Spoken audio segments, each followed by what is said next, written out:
This is Isan, your English teacher. Today we are going to talk about parts of speech. Dear students, parts of speech are words that are divided into different kind or classes according to their use in a sentence. We can say parts of speech refers to the rule that word play in a sentence. Like कुछ अल्फाज ऐसे होते हैं कि वो किसी चीज़ का नाम रखता है तो उसको नाउन कहते हैं, जो अल्फाज नाउन को रिप्लेस करते हैं उसको प्रोनाउन कहते हैं। तो उसी के बारे में हम आज पढ़ेंगे। तो लेट्स स्टार्ट। इस पार्ट्स ऑफ स्पीच में हमारे पास सबसे पहला जो लफ्ज है वो नाउन है। नाउन के बारे में हम पढ़ चुके हैं कि noun is the naming word, और इसका हमारे पास डिफिनेशन क्या है।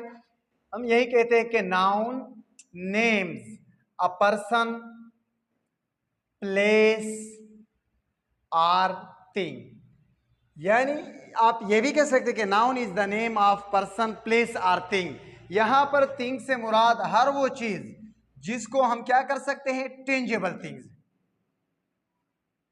और इनटेंजेबल यानी non tangible thing. Non tangible से मुराद है कि आइडिया, आपके पास जो आइडिया होती है इसको तो आप टच तो नहीं कर सकते, ये भी हमारे पास नाउन में ही आ जाता है। तो नाउन का हमने डिफिनेशन पढ़ा कि noun is a naming word, और we can say noun names a person, place or thing. किसी भी शख्स के से मुराद है अली, आमिर, स्टूडेंट, काशिफ। प्लेस से मुराद है लाहौर, कराची, DI खान। थिंग से हमारी मुराद है बुक, ऑनेस्टी। ये अल्फाज जिन एब्स्ट्रैक्ट नाउन और कंक्रीट नाउन हम दोनों इसको थिंग्स के अंदर ले सकते हैं। इसी तरह से नाउन के साथ हमारे पास एक लफ्ज आ जाता है जिसको हम कहते हैं pronoun. Pro means instead of, यानी in place of. Noun means name, in place of name. तो हम प्रोनाउन कहते हैं प्रोनाउन रिप्लेसेस अ नाउन। वो लफ्ज जो नाउन को रिप्लेस करता है उसी को हम कहते हैं प्रोनाउन। जिस तरह फॉर एग्जांपल मैं यहां पर लिख लेता हूं काशिफ, और काशिफ की जगह मैं प्रोनाउन यूज करता हूं ही। ये जो काशिफ है ये नाउन है क्योंकि ये किसी पर्सन का नेम है, और ये जो ही है ये इस काशिफ को रिप्लेस करता है, इसी को हम कहते हैं pronoun. For example Kashif is a student, he usually go to school, he always speak the truth. तो काशिफ एक नाउन है, तो इस नाउन को हम अंग्रेजी में एंटेसिडेंट कहते हैं, और ये काशिफ, ये जो ही है ये काशिफ की तरफ रेफर कर रहा है, इसी को हम कहते हैं प्रोनाउन। फिर दूसरा हमारे पास लफ्ज है एडजेक्टिव। व्हाट इज एडजेक्टिव, यानी इसमें डी साइलेंट है। हम कहते हैं कि एडजेक्टिव डिस्क्राइब्स अ नाउन और प्रोनाउन। हमारे पास वो लफ्ज जो नाउन या प्रोनाउन को डिस्क्राइब करे, यानी उसके बारे में मीनिंग में इजाफा करे, उसी को हम कहते हैं एडजेक्टिव। जिस तरह आपके पास है टाल ट्री, रेड कार। अब देख ले, ट्री हमारे पास नाउन है और ये जो टाल है ये एडजेक्टिव है, कार नाउन है और ये जो रेड है ये आपके पास क्या है, एडजेक्टिव है। हम कहते हैं कि adjective is the word that describe a noun और प्रोनाउन। वो लफ्ज जो नाउन और प्रोनाउन को की तारीफ करे उसको हम कहते हैं एडजेक्टिव। इसके बाद फिर हमारे पास आ जाता है वर्ब। वर्ब किसे कहते हैं, verb is the word which show an action or state, यानी वो लफ्ज जो किसी भी सब्जेक्ट का, यानी ये याद रखा करें कि आपके पास किसी भी जुमले में नाउन और प्रोनाउन जो है ये एज ए सब्जेक्ट भी आ सकते हैं और एज ए ऑब्जेक्ट भी आ सकते हैं। तो नाउन यानी एडजेक्टिव के लिए नाउन और प्रोनाउन का होना लाजमी है, क्योंकि एडजेक्टिव तब आ सकता है कि अगर कोई नाउन हो। In the same way pronoun के लिए नाउन का आना लाजमी है, यानी noun is replace by a pronoun. Noun को प्रोनाउन रिप्लेस करता है और इन दोनों को एडजेक्टिव डिस्क्राइब करता है। फिर ये नाउन और प्रोनाउन जो एक्शन परफॉर्म करता है, यानी उसके काम के बारे में जो बात हो जाती है। जिस तरह यहां पर मैं लिखता हूं ही प्लेज, ये जो प्ले है ये ही के काम के बारे में बताते हैं हमें, तो ये प्ले जो है ये वर्ब है। दूसरा मैं लिखता हूं अली इज अ टीचर, तो ये जो इज है ये अली की स्टेट के बारे में बता रहे हैं, तो ये इज हमारे पास स्टेट वर्ब है। यानी वर्ब से मुराद verb is a word which show an action or state. इस तरह हमारे पास लफ्ज आ जाता है एड वर्ब, नाम से जाहिर है। Ad means to add, verb mean verb, यानी a word that describe a verb, वो लफ्ज जो वर्ब को डिस्क्राइब करे। किसको डिस्क्राइब करे? वर्ब को डिस्क्राइब करे, उसी को हम एडवर्ब कहते हैं। और कभी कभार ये जो एडवर्ब है ये एडजेक्टिव को भी डिस्क्राइब करता है। जिस तरह मैं बता दूं कि Ayesha is a beautiful girl, तो ब्यूटीफुल एडजेक्टिव है ना, गर्ल की मानी में इजाफा कर रहे हैं। इसके साथ अगर मैं लिख लूं कि आयशा इज वेरी ब्यूटीफुल या Ayesha is a very beautiful girl, तो ये जो वेरी है ये हमारे पास एडवर्ब है जो एडजेक्टिव की मीनिंग में इजाफा करता है। यानी हमारे पास जो एडवर्ब होते हैं ये हमारे पास जनरली आंसर करते हैं। आपके पास सवालात आ सकते हैं, हाउ, व्हेन, व्हाई, वेयर, ये वाले जो अल्फाज होते हैं इनका जो आंसर करता है उसी को हम एडवर्ब कहते हैं। ये जो एडजेक्टिव होता है ये कौन से सवालात का आंसर करता है? What kind of, how many, how much, ऐसे अल्फाज यानी इन क्वेश्चन का अगर हमें आंसर मिले उसी को हम एडजेक्टिव कहते हैं। जिस तरह Ali is a brave boy, what kind of boy is Ali, तो Ali is a brave boy. There are two man in the field, how many mens are there, तो ये हाउ मेनी का आंसर आपको मिल रहा है टू के जरिए से, तो ये टू जो है ये हमारे पास एडजेक्टिव है।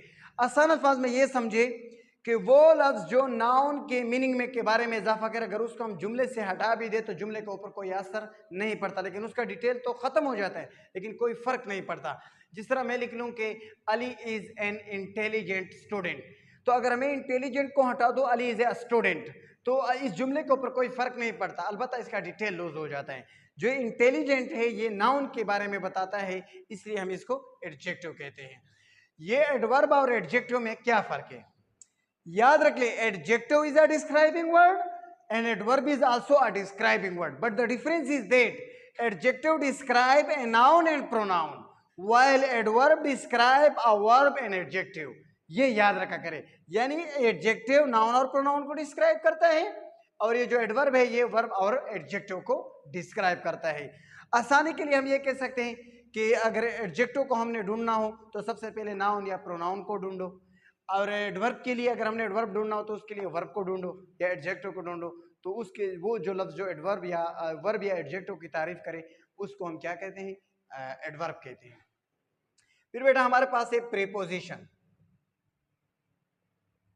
प्रीपोजिशन, प्री मीन्स बिफोर,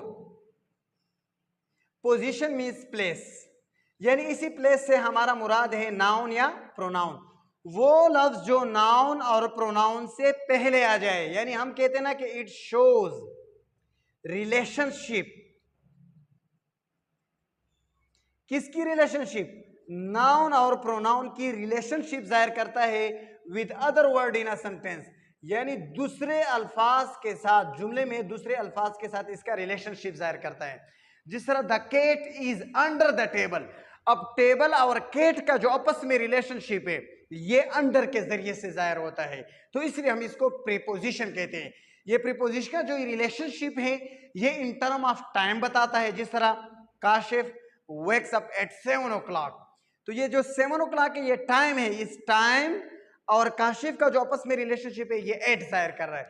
या मैं करूँ कि I am standing in a classroom, तो मेरा और क्लासरूम के दरमियान जो रिलेशनशिप जाहिर करता है ये इन जाहिर करता है, तो ये जो इन लफ्ज है इसको हम प्रीपोजिशन कहते हैं। वो लफ्ज जो किसी नाउन और प्रोनाउन का दूसरे जुमले के यानी जुमले में दूसरे लफ्ज के साथ उसका ताल्लुक जाहिर करे, इन टर्म ऑफ टाइम हो सकता है, in term of place, in term of movement, इसी को हम प्रीपोजिशन कहते हैं। फिर हमारे पास है कंजंक्शन। कंजंक्शन किसे कहते हैं? कंजंक्शन जॉइंस, ये मिलाता है किस चीज को? वर्ड्स को वर्ड्स के साथ मिलाता है, सेंटेंस को सेंटेंस के साथ मिलाता है, क्लास को क्लास के साथ मिलाता है। यानी a word that join two words or sentences or clause is called conjunction. जिस तरह मेरे Ali and Aamir are friend, तो ये दो लफ्जों को आपस में एंड ने मिला लिया। जिस तरह मैं कहता हूं Ali plays cricket while Aamir plays football, या मैं कहूं कि Ali did not go to school because he was ill, ये जो बिकॉज लफ्ज है इसके जरिए से दो जुमले आपस में मिले।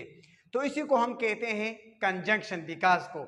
यानी कंजंक्शन अगर हम ले ले फैन बुआइज फार एंड नार बट आर येट, तो ये हमारे पास कंजंक्शन है। इसी तरह से मैं लिखता हूं कि he is the boy who lives near my house.